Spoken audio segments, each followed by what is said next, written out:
My dad works in B2B marketing. He came by my school for career day and said he was a big ROAS man. Then he told everyone how much he loved calculating his return on ad spend. My friends still laugh at me to this day. Not everyone gets B2B, but with LinkedIn, you'll be able to reach people who do. Get a $100 credit on your next ad campaign. Go to linkedin.com/results to claim your credit. That's linkedin.com/results. Terms and conditions apply. LinkedIn, the place to be, to be.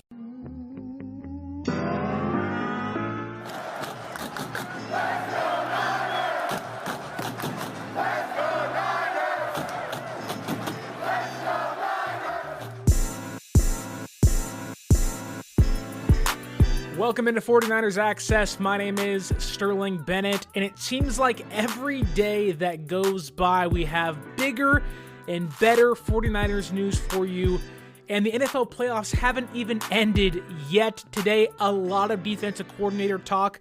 I know yesterday it was Robert Saleh's coming to San Francisco. Today it's Robert Saleh's not coming to San Francisco. So as each day that goes by, the narrative changes, the stories change, and we're trying to figure this thing out and ride the roller coaster as it goes up and down throughout the entire offseason.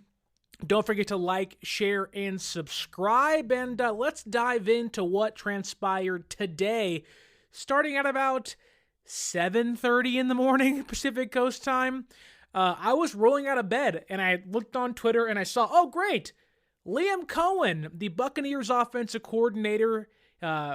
He's the favorite for the Jacksonville Jaguars head coaching job. Then about, 20 minutes later, I looked on Twitter again, and it said, Liam Coen has turned down the Jacksonville Jaguars head coaching job, opted out of being their head coach, removed himself from what it seems like that conversation entirely, and he's going to go back to Tampa Bay because they gave him a massive raise to become one of the highest paid coordinators in football, as Lori Matthews says here. Isn't this so much fun? Honestly, it certainly helps the content, but overall, it's, as a fan in itself, it's so frustrating because you see Robert Saleh out there. He's the Niners' number one pick to be their next DC, but overall, it's super frustrating to have to sit back and wonder, with each day that goes by, is today going to be the day they figure out who their next DC is? And at the moment, at least this morning, it felt like, great, it's going to be Saleh, awesome. Then 20 minutes later, it's not going to be Saleh. Because Liam Coen was the favorite to get the job out there in Jacksonville. Then Jordan Schultz reported about an hour later or so that Robert Saleh had become the favorite to land the Jacksonville Jaguars job ahead of his interview on Friday as the team kind of goes through round number 2 of their head coaching search, which was like, okay, this is terrible. This sucks. This is disaster. You have to make sure you find a guy. All the conversations we've had about San Francisco not doing their due diligence, it's coming back to bite them in the butt right now. And unfortunately, it felt like that for about, 2 or 3 hours, 4 hours today, because then at about noon or 1:30, whatever time it was, at California time, the Jaguars decide to fire Trent Baalke as their GM.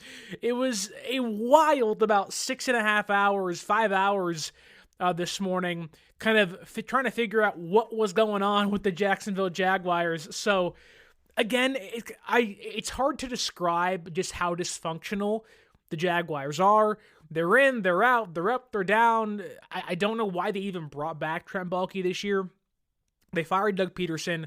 Bringing back Trent Baalke didn't make sense in itself. The roster they have is a disaster, but sometimes you get to take advantage of other teams' dysfunction, and it looked like that for a little bit yesterday and this morning. However, it doesn't look like that now. It looks like Robert Saleh is kind of the shoe-in to get the job, or at least the first choice. It was said that Saleh and the guys out there in Jacksonville, which on the first go-around included Trent Baalke, hit it off. Things went well. But then after they fired Trent Baalke, it was like, what does this mean for Robert Saleh? That was kind of the instant takeaway, the instant reaction of, okay, how does this affect the interview? My mind immediately went to, they did this because of Saleh. They did this because they missed out on Coen. They were like, crap, terrible move on us. We blew that. Baalke's the reason as to why Coen didn't want to come to Jacksonville. So they said, we can't miss on anybody else.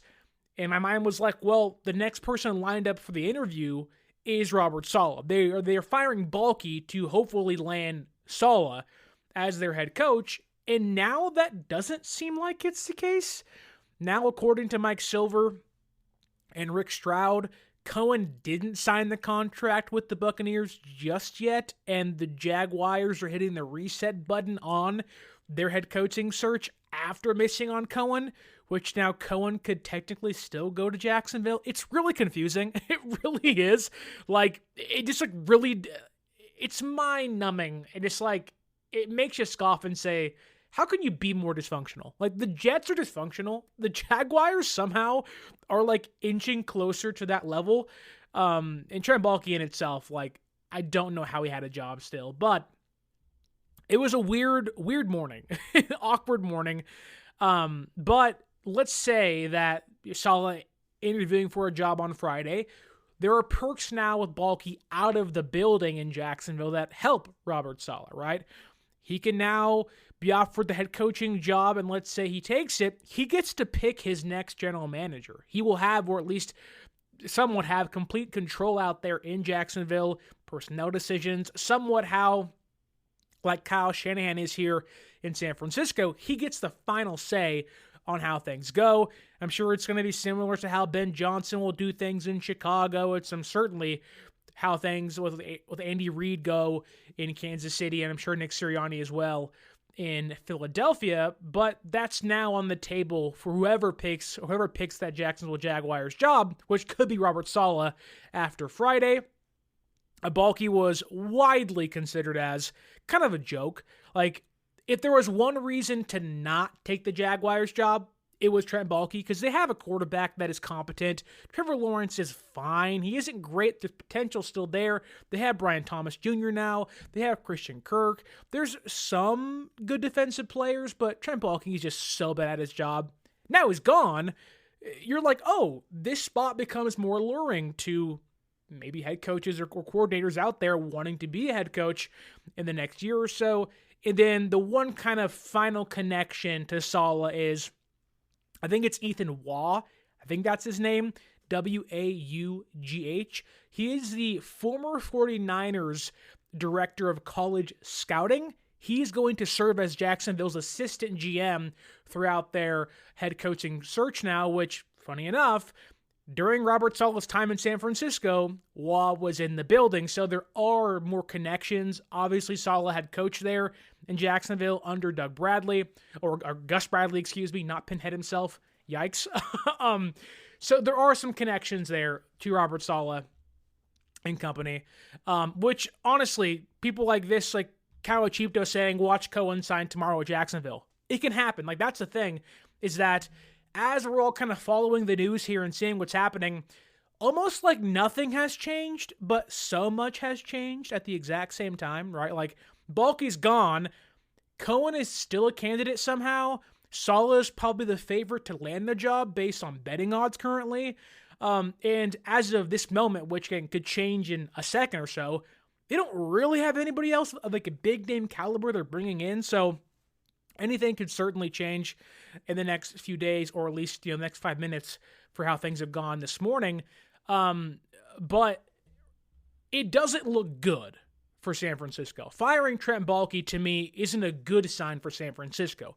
What is a great sign for San Francisco is the fact that, again, according to Mike Silver, is that they're like rebooting the entire search in Jacksonville. They're going to bring in new coordinators, bring in other guys' assistants, and figure this thing out the right way. However, like Laurie Matthews points out here, she's just so smart. And I'll kind of change your words here, Laurie, that the Jaguars don't really provide stability anymore. I get Baalke's gone, and that's certainly a good thing, but for Saleh, despite, again, this not being a great thing for him due to the Jaguars being able to offer more control to him, if you're whoever you are, Coen, Saleh, any coordinator going in for that job interview, you just watched the ownership group fired Doug Peterson a few months ago, or at least like 4 weeks ago, and then you watch them let their GM, who is incompetent as you could possibly be, lead their head coaching search, and then halfway through it, fire him too.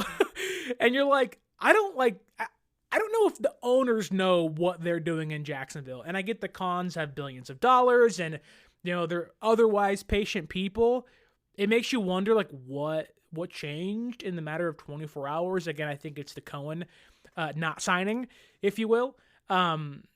Just kind of a weird day. But, and I want to get to some comments here on the YouTube chat, it's been this awkward, like, maybe they're going to go after Joe Brady and Kellen Moore, which at that point, do those guys kind of push Saleh down the pecking order?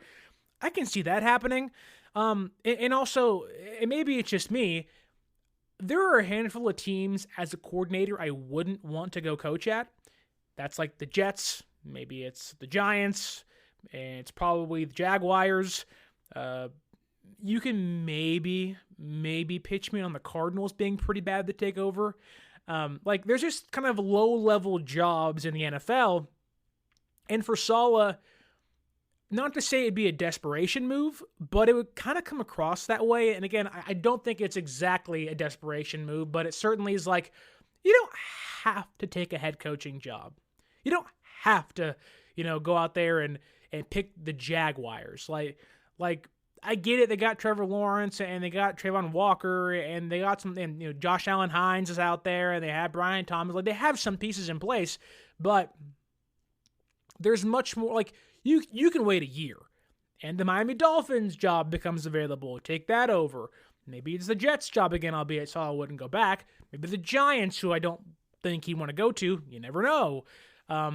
Who knows what happens in Seattle? Who knows what happens in Arizona? Who knows what happened with the Saints? Like, although the Saints are probably the worst job to possibly have in sports currently because of their cap situation, there's just so many more, like, prestigious places to go than the Jacksonville Jaguars. I mean, heck, you can watch the Colts just destroy that thing. Okay, great. You can go to Indianapolis. It's a really prestigious organization out there, with Jim Irsay, who is an interesting person, to say the least. But at least you'd have, like, a well-known place in a great city to live with a fan base that loves your team, that's going to build around your team, and it's kind of a place the NFL wants to, play football. Like, the NFL doesn't want to be in Jacksonville. They've been trying to move that team to London for years. The NFL wants to be in Indianapolis. They want to be in New Orleans. So I don't think Saleh, like, as of right now, he's the favorite, but we could see him kind of pushed down the pecking order as time progresses.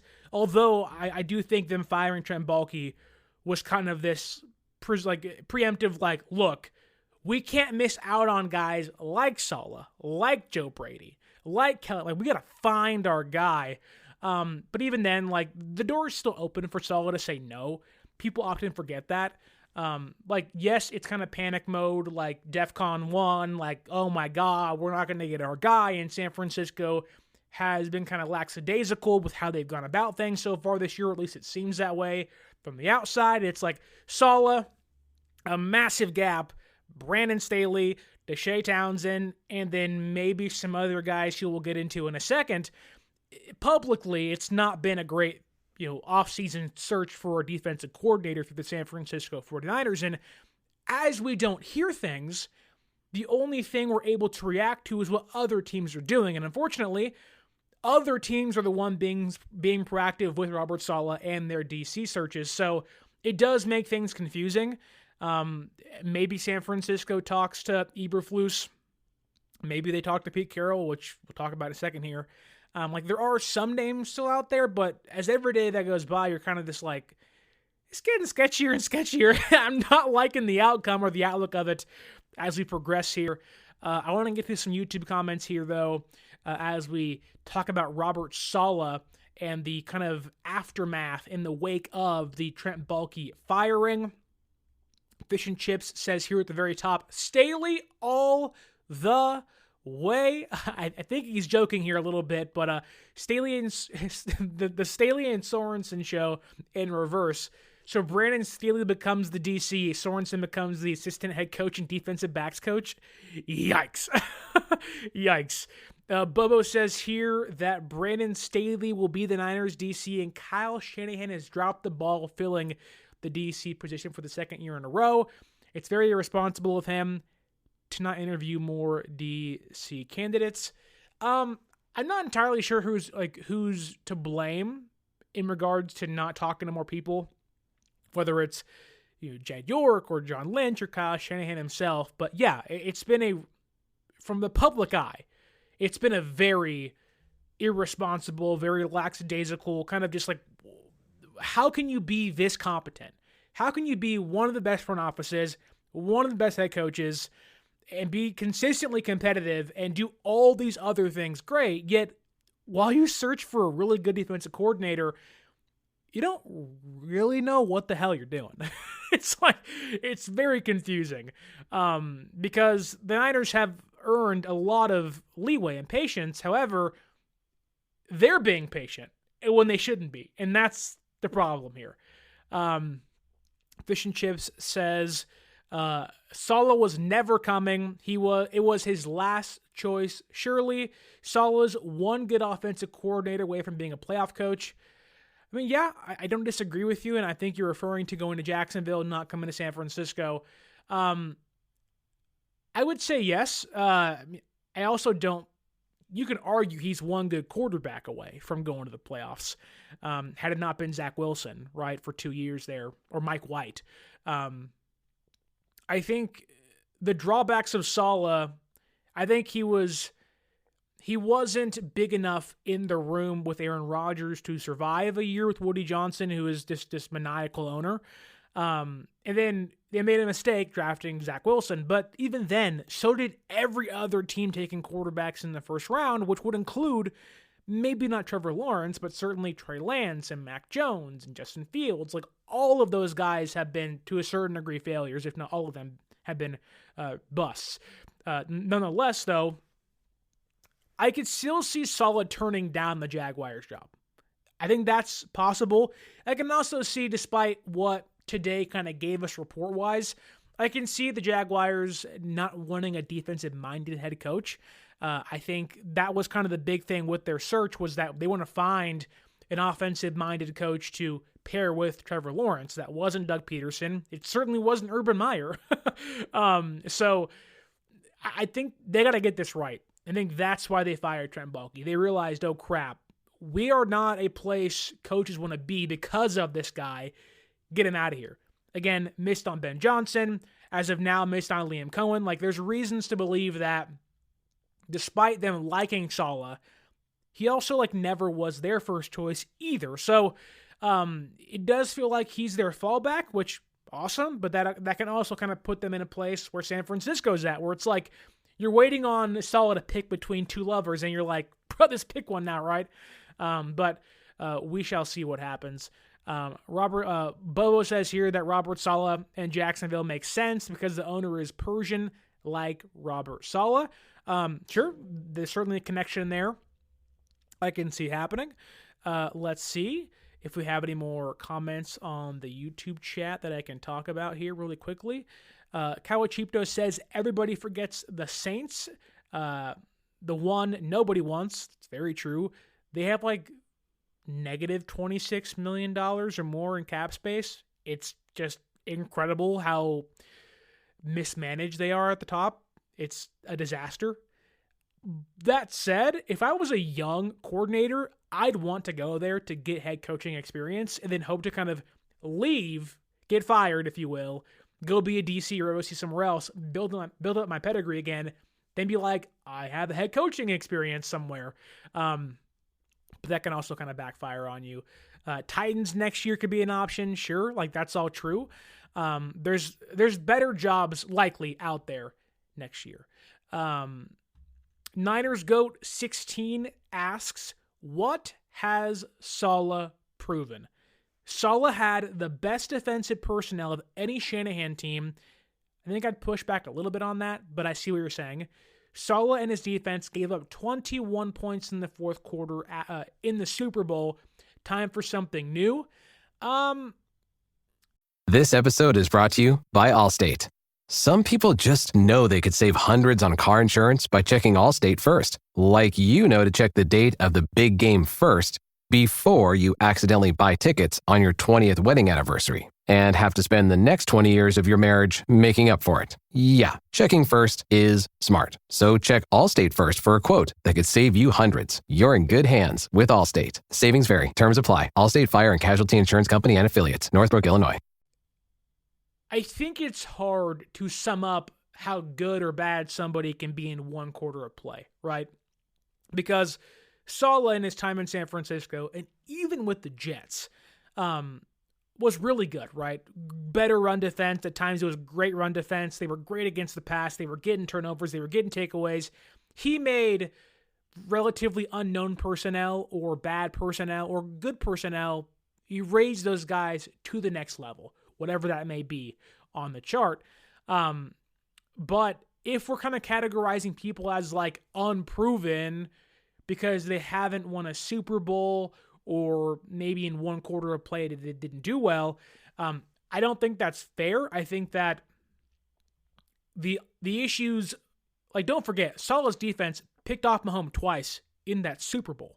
Like, the exact same reason of what happened with Steve Wilkes, right? Well, you can blame the defense for sure. Getting up 21 points in the fourth quarter is inexcusable. I get that. But the offense didn't play great, didn't score points, stopped running the football. They played right into Steve Spagnuolo's hand, which is kind of what happened this past year too, when they matched up again with Brock Purdy at quarterback and Steve Wilkes playing DC. Steve Wilkes' defense got takeaways, got a fumble recovery, and picked off Mahomes. And the offense couldn't score more points to win the game. So it's a little more nuanced than that. I think, I have long said throughout this process, which feels like it's been months, it's been like 4 days, that Saleh wouldn't be my first choice simply because while he's good, at times he's great, I just think there's more accomplished or at least like better defensive minds out there where they can run your cover 3 wide 9, but they can also do so many other things, be more versatile in their play calling, in their schematics, where while Saleh, not to understate his level of play calling, sometimes it just feels like you're watching the same game over and over again, and sometimes you can see the defense get exploited many times. However, San Francisco has the personnel to be able to kind of mask those issues where they had in the past with a prime Greenlaw, prime Warner. Now you have Lenore and Mustafa and Green on the secondary. Like, they have the pieces to be able to succeed with Saleh being the DC. But I'll tell you this, you'd rather have Saleh than Brandon Staley, or Deshae Townsend. Like, you'd rather have Saleh, who I think is one of the better DCs in football, who despite maybe him being in San Francisco before and us kind of being used to it and maybe being like, well, there's better options out there, you don't mind having Saleh in your room. Like, you don't mind doing that or having that. He's a valuable piece to your coaching staff for sure. Lori Matthews says here, the Niners have always promoted from within and have had a lot of luck with doing that. Unfortunately, they've been plucked so much from other teams. They need to go outside the organization. I would agree. I'm not sure if Lori saw my ranking video, but I wanted Dennis Allen, which he seems like he's kind of a shoo-in for the Bears job. I wanted Dennis Allen. I want Eberflus still. There were plenty of other names out there I wanted over Saleh. And you're right, San Francisco, we all kind of joked about their interior defensive line depth last year. They're kind of really thin at coaches when it comes to like big proven names. Obviously they had Saleh and they had McDaniel, they had LaFleur, they had DeMeco Ryans. Like, they had all these bigger names where you're like, man, like, this is a star-studded defensive coaching staff, where now it's like Daniel Bullock's, who, cool, which it's no disrespect. It's just like, you don't have any inside candidates to take your job unless it's Brandon Staley, which you got to know, like, if they promote him, while maybe there's a level of acceptance of that move, the fan base will be pissed off. It'll be a disaster, at least from the optics. Like, if you go from Steve Wilkes who, despite his faults, had like a top 12 defense still and had you in position to win a Super Bowl. Again, there's more nuance in there too, and there's context involved. Then you go from Wilkes to Nick Sorensen, back-to-back years. And then you go to Staley. It would feel like a letdown knowing what Shanahan said in his post-season press conference, saying like, this is the perfect time to find a new DC, and maybe that was kind of targeted towards Saleh, but it's like, you have every pick of, like, there's every color of the rainbow out there, and you've kind of settled on one. That, to me, isn't smart, but, you know, Shanahan gonna Shanahan at times. What do we have here? Benali P says, Saleh coming back to the Niners wouldn't even be a lateral move for his career. It's a move backwards. I'd push back a little bit on that. I don't think the failures in New York were entirely his fault. Some of them were. I also don't think that going back and being a DC is a bad thing, right? So, like, what's the difference if he doesn't get the Jaguars job, but is a DC in New Orleans, or a DC in Chicago, or a DC in, I don't know, Detroit, for example? He's from there. Aaron Glenn's down with the Jets. Like, what's the difference, right? You'd almost be like, and this is the problem with him coming back to San Francisco. It's a clear stopgap to being a head coach in next year's carousel, right? That's the problem. So I don't think it's a move backwards. It's more of just like, let me position myself in a place that's comfortable, I know I can succeed in, and then move off in 1 year, right? It's like working abroad or going to school in college and then studying abroad for 3 months or 4 months. You know you're not going to stay there forever, but you know it's going to benefit you in the long run, seeing the rest of the world and experience things you wouldn't get to back in the States. So that's kind of how I view that. So who knows? Renee Rodriguez on Facebook says, I doubt Saleh would get hired. They said they want to interview Kellen Moore and Joe Brady. Now they fired Baalke. Yep, that's kind of the pushback, that where it's like things don't look good from the outside of like, oh crap, Baalke's gone. That only helps Saleh's case to want to join them. He'll have full control. He knows their assistant GM. However, I don't think they want a defensive head coach. I think they want to get the offensive mind in there, because you look at, and this is so funny because the Jaguars wanted Ben Johnson, right? Ben Johnson today in his opening press conference with the Bears talked about this, of like, games are decided more from quarterback play than turnover ratio.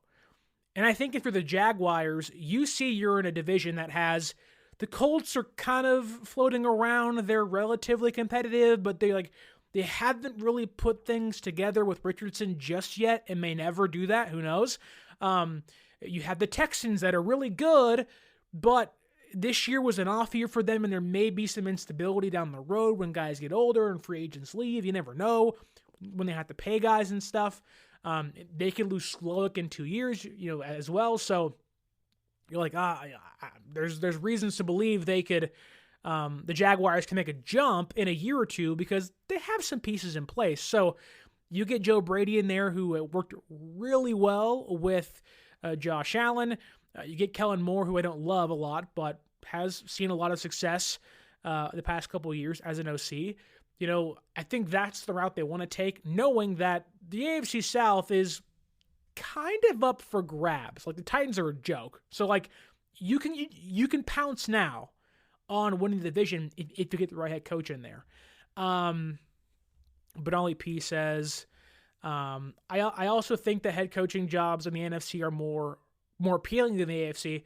I also think that NFC coaching jobs aren't going to be up for grabs as much in the future as AFC jobs, right? So, like, the Saints need a head coach now, but, like, you have the Raiders currently. You probably have the Titans next year. Do people really want to go to the Giants? It's a big city, I get that, and they have some prestige, beating the Patriots twice in the Super Bowl and everything, and they have the 80s and 90s stuff, but it's like been kind of a mess recently. The GM just kind of doesn't really know what he's doing out there. That said, the AFC has so many more open jobs, or will. Raiders, Titans are currently, or will be open probably next year if they don't get things right with Callahan out there in Tennessee. The Colts could be open. Go to the AFC East. The Dolphins could be open. You don't really know what's happening. In the AFC North, could Mike Tomlin get fired? I don't think that'll happen, but you never know. I think Zach Taylor in Cincinnati, they fired Anarumo on the defensive side. I can see Zach Taylor getting fired. So there is reason to believe there'll be more AFC jobs open in a year or 2 years' time compared to the NFC. Outside of Dallas, the Commanders are set, the Eagles are set, then the Giants, but it's you have 3 of the 4 teams set there. The NFC South, Todd Bowles seems pretty in lockstep with them. Maybe Coen becomes the kind of next in line to be their head coach if Bowles leaves. And then the NFC West is all set, right? There's not many NFC jobs open or going to be open in the future. So I would say you're not wrong, but there just really isn't many NFC jobs available or going to be available in the future. Let's see what we have here. Niners GOAT 16 also says the Seattle cover 3 is the only defense that's given up 10 points in the fourth quarter in Super Bowl history, or 10-point leads in Super Bowl history. Well, that's not good. I didn't know that, but that isn't good. Man, did they run the cover 3 with Atlanta? That's 28-3. I don't know what they were doing out there in Georgia in 2016, but maybe they were. If they were, yikes. But man, let's see. Papa J, what's going on, brother? Hope you're having a great evening. Lori pushing back on Philadelphia being said if they lose on Sunday, there will be pushback. I think so, but also, you're right. But I don't think Philadelphia is firing Sirianni. If you fire Sirianni, who's taking the spot? If anything, you're waiting for next year, have a down year, let him go, and then move on then. So I don't disagree with you entirely, but at least for one more year, he'll be there. But I will say this, him and his coaches are always fighting out there in Philadelphia. Why? I get disagreements, but they're putting hands on each other. And I'm like, where the hell is Big Dom at? Is he supposed to be stopping this stuff? But maybe that's the Philadelphia way. That said, all that Saleh talk, which was a roller coaster ride this morning, he's not the favorite. Now he is the favorite. Now it feels like Trent Baalke's fired. They're going to hire Robert Saleh. Oh, crap. The panic set in. And like a good reporter / journalist, as Tim Kawakami is, he put the story out right on time for the SS Standard, and it caused a ruckus. It caused quite the stir amongst the fan base, the faithful, because according to Tim Kawakami, the Niners have had internal conversations about adding and hiring Pete Carroll as a possible defensive coordinator. Now, when I heard that, it was just like my mind exploded. Because I came on here a week ago and was like, you're not getting Mike Vrabel, you're not getting Pete Carroll, you're not getting this guy and that guy. And I'm like, these are your 7 candidates, maybe some small guys down the road. And San Francisco was like, Sterling, you're an idiot. We're going to get Pete Carroll. And I was like, man, now I feel stupid. But when I heard that, my instant reaction was like, why? He's 73. And no offense, I don't mean to be ageist here. I got grandparents that are awesome, that are over 70 years old, but it's like, why? Why would you want to do that? Now, all due respect to Pete Carroll, he's a heck of a head coach, man. He won a Super Bowl, could have had 2. I don't know why they didn't give it to Marshawn, but it's like, man. And as Laurie Matthews says here, that you-know-what are out there chomping gum on that sideline, pissing me off on Sundays. I don't want to see that wearing red and gold. Now, maybe it's more, maybe you like it more if it's on your sideline than compared to somebody else's, but it's like, oh, I don't want to see that. If anything, my favorite thing about Pete Carroll was the fact that, like, when he loses gum, he has, like, a coach, not a water boy. It's like a little gum boy. Like, here, Pete. He got Hubba Bubba, like, on, like, ready to go. And it's like, I want somebody like that in my life. Like, please, I need that in my life. But when I heard it, I was like, there's no way. Like, you are Robert Saleh or bust, and then Brandon Staley, and maybe you've had, like, informal conversations with Jeff Ulbrich, but then Pete Carroll? Like, those four names don't really scream like similar people. But then I thought about it. I stepped back. I paused. I removed my emotions from the situation for a second. And I said, what are the odds Pete Carroll gets the Raiders head coaching job or a job with the Raiders? Probably not. Pete's probably not going to want to go to Jacksonville. Pete's probably not going to be a head coach in this cycle, if ever again, really. And I like Pete. Pete's probably one of the more accomplished coaches in football currently on the market, right? And the one word that Kawakami pointed to is energy. That is kind of the one word they're using inside Niners HQ about, like, they want an energetic defensive coordinator. And energy comes in different ways. Like, you can be Saleh out there screaming, yelling, flexing your muscles, and you're like, whoo, it's getting hot in here, Robert. You need to calm down. You're making me sweat a little bit. Or you can be Pete Carroll, where maybe there aren't as many muscles, but he's certainly energetic. He's out there yelling at refs, chomping his gum, out there warming up with his team during pregame warm-up. He's doing everything you want. He's in great shape. He's running up and down the sideline. He's out there screaming, cheering, yelling. Like, he has energy. And I think one thing lacking from Wilks and Sorensen was the energy. So when you look at, what they're missing, I think that Wilks was relying on the stars of this team, Bosa, Greenlaw, Warner, to kind of carry them emotionally. And it worked for the most part, albeit he got dragged down from the booth. Sorensen was like a blank, piece of paper. He was a freaking, like, just a blank plank of wood. It was like, can you show me something, Nick? He's just like, yeah, you're going to call XY Spyder LQ, and you're like, you got to give me something else, man. Like, you're up there on the podium just like, hey, yeah, the defense didn't play great. You're like, dude, like, tell me your defense sucks. Like, the one thing that I will give Kyle Shanahan credit for is that despite him hating the media and not wanting to talk to them and his ego, he'll show some emotion on the sideline. We can see him yelling and cursing out players. Like, you can see the emotion on Kyle Shanahan's face. He's throwing papers in the air on misreads by quarterbacks and on defensive backs. Like, he's talking to refs. He's doing all these things you want from your head coach on the sideline. Sorensen was horizontal like his surfboard. Potentially, yeah. Sorensen should be the boombox coordinator.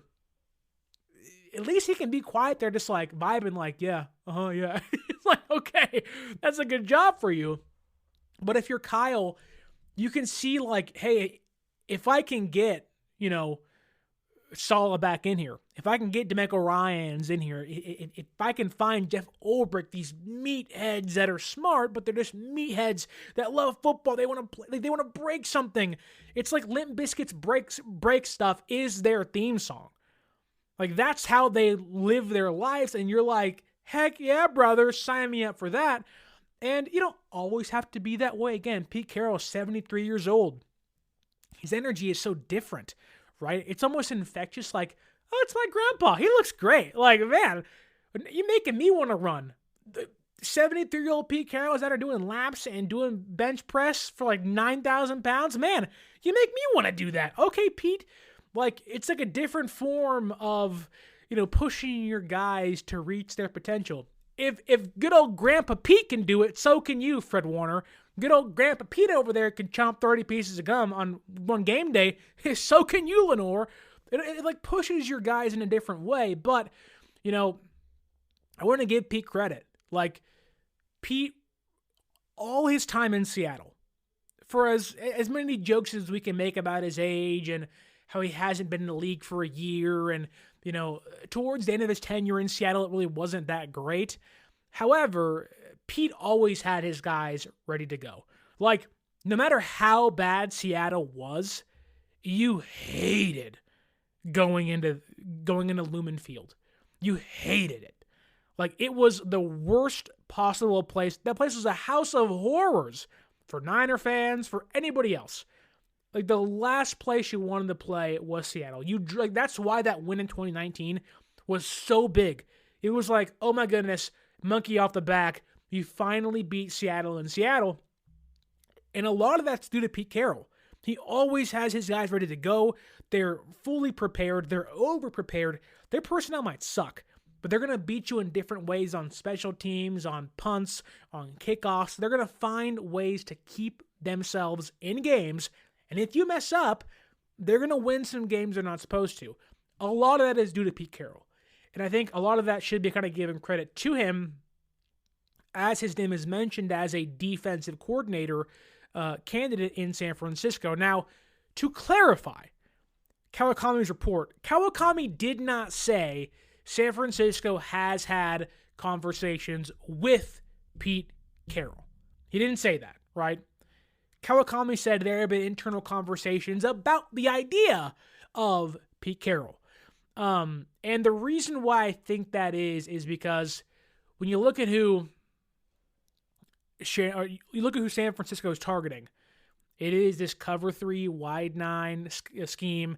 If they can't get Saleh, there really is nobody else out there that runs it. Ulbricht's now gone. Like, there really is no other big name, even Staley, who can run it. Like, that's not his forte as a defensive play caller. So, having the idea of, let's go get Pete Carroll. Like, the reason that's being brought up is because they're kind of getting down to their last options of coordinators, and Pete is out there. He knows their system. He's run their scheme for like 14 years in Seattle. There's connections back to San Francisco. He coached here early on in his career in the 90s. Like, there's reasons to connect Pete Carroll to San Francisco outside of just the schematic stuff, his history here, but also don't forget, KJ Wright is also here as one of our linebackers coach. Like, you talk about, you have KJ Wright in place, a former, like, great Seattle Seahawks linebacker during their heyday. It was Wagner, Bruce Irvin, and KJ Wright. Those were the 3 guys. Those were the 2 guys that helped that Legion of Boom win a Super Bowl and should have won 2 of them. You already have him in place here. You want that Seattle cover 3 style. You have the personnel to run it already. They've done it for about the last 5 years here in San Francisco, if not more. But also, you've been connected to Saleh, Ulbricht, even Gus Bradley. Like, just talk to the guy that helped perfect the scheme itself. Go to the Godfather. Go to Corleone, right? You got to go to the Godfather. Kiss the ring. Like, go to that guy and say, hey, you might be a little older. You might be, not as spry as he used to be, but man, like, he still maybe has something to offer to this team. And I think that, for San Francisco, I don't think Pete's their first option. I don't think Pete was their second option. But as they dwindle down their candidate list, Pete becomes more, I guess you can say, more attractive, if you will, of a name. Shanahan talked about what facing Pete Carroll was like during his time in Atlanta and in San Francisco now. He praised how physical Seattle's defense was. That, sure, they didn't have the personnel. They had a guy with one arm, and they were still able to make plays and do things. Like, it didn't matter who they had. They can have the worst personnel you can possibly have out there on the field. They were going to find ways to make plays. They were going to find ways to play physical, keep themselves involved in the outcomes of games. They were over-prepared at times. And Shanahan contributes that to Pete Carroll and what he can do. I really think that, despite maybe me initially not wanting Pete Carroll, not buying into the idea, again, he is 73 years old. there are like legitimate questions as to how long he'd want to coach. I get it. 73 really isn't that old if you're in good health. Belichick coached till he was in his 70s, and he had one of the most strenuous jobs you can possibly have, coaching Tom Brady and all those people in New England. But how long does Pete want to coach? He wants to coach this year. But is this I don't think it'd be one and done. I think it'd be two and done, which maybe that's enough for you. Maybe that's enough to get somebody else in the room you like that's younger to help take Pete's job over. But I do question, like, once you hit 74, 75, like, you're closer to 80. Like, can you continue to do this? And maybe Pete can, but it's like, those are legit questions to ask of how long can Pete actually coach in the NFL still? And also, like, how successful can he be in San Francisco? I get there is schematic continuity with Saleh, the wide 9, the cover 3, and Pete Carroll. I mean, Saleh was an assistant under Gus Bradley, who was a coordinator under Pete Carroll as head coach, so the ties are deep, right? However, at the end of Pete Carroll's tenure in Seattle, that defense was really bad. Like, really bad. And again, I get they were kind of going through a downward trend, and they were kind of milking that for what they could, but their run defense was god-awful. Awful. Like, we're talking about, like, bottom 5 in football for the last 2 years of Pete's tenure in Seattle. But before that, like in 2020 and 2021, they were like number 2, number 3. Like, there's reasons to believe Pete still has his fastball. You're just like, okay, instead of being 98, you're 92 miles an hour instead. Which, I don't know. Like, maybe I'm wrong, but there are just certain questions you have to ask. Like, was it schematics or was it a personnel problem? But even then, like, Shanahan loves the cover 3. He talked about changing things, but that wasn't an overall scheme change. Like, it's the scheme he wants to run on their defense. Thus, they're going to run that on their defense. It's just a matter of who is the coordinator doing it on game days. So, whether it's Saleh, who I think they want to bring to San Francisco, like Carroll plays that pattern matching cover 3. Like, you got to have those coverage linebackers. Like, he does everything San Francisco wants. But I will say this, that if you can't get Saleh, why would you not grab Pete Carroll? Like what is there to lose?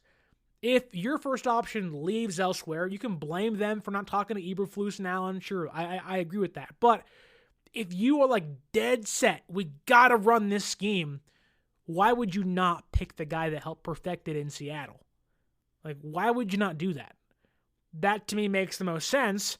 However, I also believe on top of that, though, that there is reasons to believe that, we talked a lot about you have to find your Spagnuolo. Like, I thought that's Dennis Allen, but a lot of this has been, look, you got to find your Spags. You got to be able to find you have your offensive genius in Shanahan. Well, great. Now you got to find your defensive genius. The Chiefs have won all these games this year because their defense was phenomenal. In big games, yes, offense matters, quarterbacks matter, maybe more than defense does. But on crucial third downs, you got to have that defensive mastermind that can change the game for you while your quarterback's off the field. Defense still matters. Laurie Matthews says here that I think Kyle knows he can trust Pete and can focus more on the offense, hopefully on special teams. Fish and Chips also says here, Sterling, you worked it out when you said chewing gum no to Pete Carroll. If that's the only reason you're saying no, brother, I mean, good for you. But, like, what a very minute thing to kind of fixate on when it comes to not hiring somebody. But I will tell you this, one time I went in for a job interview, and I got the job because I wore a button-up shirt and a tie. I was told the reason that other people didn't get the job was because they wore polo shirts. And I was like, does the sleeve length really matter here? But that goes into the whole chewing gum conversation of like small things to fixate on. Because I love a good polo shirt, and I was gonna wear one, but thank God I didn't. That said, if we're searching for this next steal, we're trying to find Shanahan and Steve Spagnuolo. How can you make the next Andy Reid and Steve Spagnuolo, OC-DC combination here? How do you find that guy? And it may sound weird, but like these old-timey coaches, guys that were somewhat successful head coaches, in Pete's case, won a Super Bowl, but like Spagnuolo was a failed head coach with the Rams, then went back to KC and kind of rebuilt himself, but was uber successful with the Giants, leading into a head coaching job, goes to KC, and they've taken off again out there in Kansas City. Can Carroll be that for Kyle Shanahan? Or maybe a more recent, or I guess maybe a more local comparison would be, can Pete Carroll be Kyle Shanahan's Wade Phillips? Wade Phillips was instrumental in improving that Rams defense in 2018-2019. There's a reason why, or it was 2017, 2018, whatever it was. During their Super Bowl run, which they lost with Jared Goff playing quarterback, and their defense just did their job against the Patriots. Like, Wade Phillips was the one leading the charge out there, allowing McVay to just call the offense. He was young. He needed some help. They were a younger team. Like, Wade Phillips walked in and has changed that room instantly. I do wonder if you can get Pete in the room with Kyle, who is still relatively young. He isn't, he's not 26, he ain't 35 anymore, but he's in his 40s, in his 50s, right? Like, if you can get Pete in the room, he's like, look, Kyle, I've lost Super Bowls. I've also won a Super Bowl. I know what it takes to get there. Saleh, he's great. He don't know what it's like to win. I do. Ulbrich, Staley, they don't know what it's like to do what I do. I've been coaching since you were a little tyke. I can do all these things everybody else can do. I have this plethora of knowledge of what I can do, where I can do it, how I can do it, who I can plug in here and whatnot. I think there may be some credibility to saying, can Pete Carroll be the Wade Phillips to Kyle Shanahan's Sean McVay in this case? I think there is some credibility to that. Like, can a older, successful head coach that has done it for 30 years walk in and help build up and help push over the San Francisco 49ers to reach a Super Bowl? I think that's certainly in the cards. Again, maybe it's a long shot here. You obviously have to go out there and win football games, but I think there is maybe, although a small crumb, a small thread, that could be some hope. That Pete comes in, Kyle says, look, Pete, I love you, I trust you. You knew my dad. Like the Mike Shanahan ties run deep in Kyle Shanahan. And I ain't talking about just being lineage-wise. The coaching tree is absurd. There's a reason why Bobby Turner is still here, right? It's because of what Mike did in Denver. What Bobby did with Mike in Denver.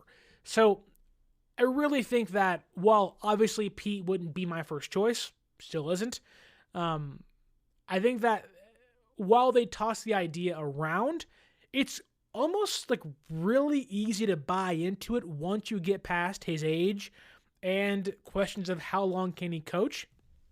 San Francisco's personnel is way better than what Seattle's was towards the end of Carroll's tenure there just a couple years ago. I know you don't want to overhype things, and obviously there's question marks about Pete Carroll and stuff, but I'd rather have Pete Carroll than Brandon Staley, if I'm being honest with you. Staley to me has had one really good year as a DC. And it's fine. I'm not opposed to Staley being the DC here, but if we're naming candidates like Saleh, Carroll, Staley, they'd be in that order. However, I think that Saleh brings the more raw, energetic, kind of new age cover 3 stuff, whereas Pete has been able to adapt for decades in the NFL, went to USC and all these things. He can also add that I know what it takes to get it done. Shanahan is in that kind of in between of like, I know what it takes to get there. I don't know what it takes to get it done. And I know Pete got it while he was facing against San Francisco, and it certainly hurts to go back and watch the Harbaugh era, but Pete started here first. That's why it hurts even more. But I think that, Pete can just add a little bit more that maybe this team needs. Like, sometimes, look, as a 28-year-old man, there's a lot I can do by myself. Live with my wife. Like, we're living life. Like, there's things you learn to do by yourself. However, sometimes you need your good old dad to come down and help you out. I'm not saying Pete Carroll is Kyle Shanahan's father, but there is this, elderly wisdom that can help you where maybe you don't see things, right? And so, while maybe that's a Mike Shanahan thing that you'd hope will be the case, but, having Pete Carroll there every single day, having Pete watching game film, helping the defense out, helping the offense out, having Pete and Kyle banter back and forth, discussing things, that would be unlike anything we've heard and seen from under Shanahan's tenure. So I'm not going to push back too hard on that. Gomer Kyle says, which I'm assuming is a play on Gomer Pyle. However, he says, I like the Brandon Staley guy. I think that a lot of people are made to be coordinators, not head coaches. That, to me, is Brandon Staley. Besides his fantastic yoga routine on the sidelines, Staley really just wasn't up for the task to being a head coach, whereas being a DC, less responsibility. He also deserves, none of the blame as to what happened with Sorensen last year. He wasn't calling plays. He wasn't doing stuff. So, I think for people that push back and say, well, Sorensen and Staley, it's their defense, it was not their defense. It really was not their defense. However, if you ask me, and I'll end on this, who do I think becomes San Francisco's DC in 2025? They certainly want Saleh. They want that cover 3, but as the clock ticks down, as the hourglass sand drips down to the bottom, it really feels like it's going to be Brandon Staley. However, I will say this, that while the Jacksonville Jaguars stuff is confusing and it leads to speculation as to Saleh being their guy, the more they reset, the longer this thing takes, the better for San Francisco. Because if they want to talk to Brady and they want to talk to Moore, let them do that. Eventually, Saleh's going to get tired and kind of tired of this, and they're going to move on. San Francisco can't wait forever, right? Saleh can't wait forever. And I think the more offensive candidates Jacksonville interviews, the more they'll realize we don't really want Robert Saleh as our head coach. But time will certainly tell. Things can change in 5 minutes. Really 5 minutes, because they're a mess out there in the Everglades in Jacksonville in what they're doing. But it certainly feels like that Robert Saleh still has a chance to be San Francisco's DC in 2025, albeit I would pick Staley as the likely candidate to get the job next year.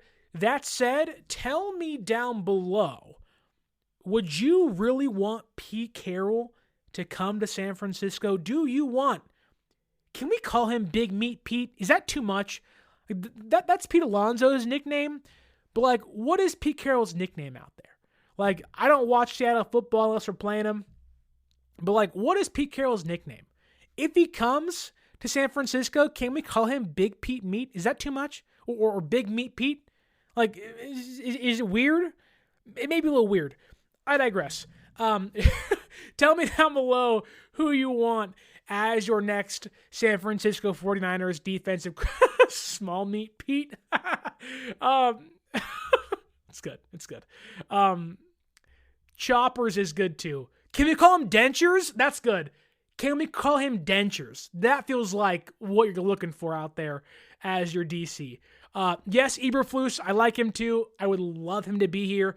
In the ranking video I did, he was my number 2 guy. It doesn't seem like that's going to happen, but would you want good old Pete Dentures Carroll as San Francisco's next defensive coordinator? Or are you just full go, get me Saleh or give me death? Maybe you want Brandon Staley. Who knows? Tell me down below who you want in the comments below. Who do you think fits the best in San Francisco? And can you look past Pete Carroll's tenure in Seattle if it meant getting him to join the San Francisco 49ers coaching staff in 2025? We got Big Chew Pete as a nickname in the comments by Papa J. I want to thank Papa J, Niners Goat 16, Lori Matthews, Fish and Chips, Gomer Kyle, so many more of you up there in the YouTube chat. Thank you so much for watching, listening. Glenn S. Hoffman, I see ya. Thank you for your comments. You guys have all been great this evening. I hope you enjoyed the show. Don't forget to like, share, subscribe. You can follow us on social media at 49ers_access is the X or Twitter. 49ers.access is the Instagram. If you want to go to an MLB game, an NBA game, you want to maybe go to the Super Bowl, I don't know what you're going to do, go to a concert, use our promo code 49ERSAccess, 49ERSACCESS at SeatGeek.com to save yourself $20 off your first purchase on the audio podcasting platforms. Give us that 5-star review. Tell your friends about the show. And you can also click that link down below in the description as we await what happens with the San Francisco 49ers and their defensive coordinator job. SportsSpyder.com is your one-stop shop for all your favorite teams' latest news, podcasts, and articles. Click that link down below or go to SportsSpyder.com. We're sitting here at 7:31 p.m. on Wednesday night, January 22nd. Will the San Francisco 49ers have an answer for their defense coordinator job in the next few days? I certainly hope so. Fingers crossed it comes to be. But if, while we wait, if you could, share, subscribe, tell your friends. My name is Sterling Bennett. And as always, until next time, stay faithful.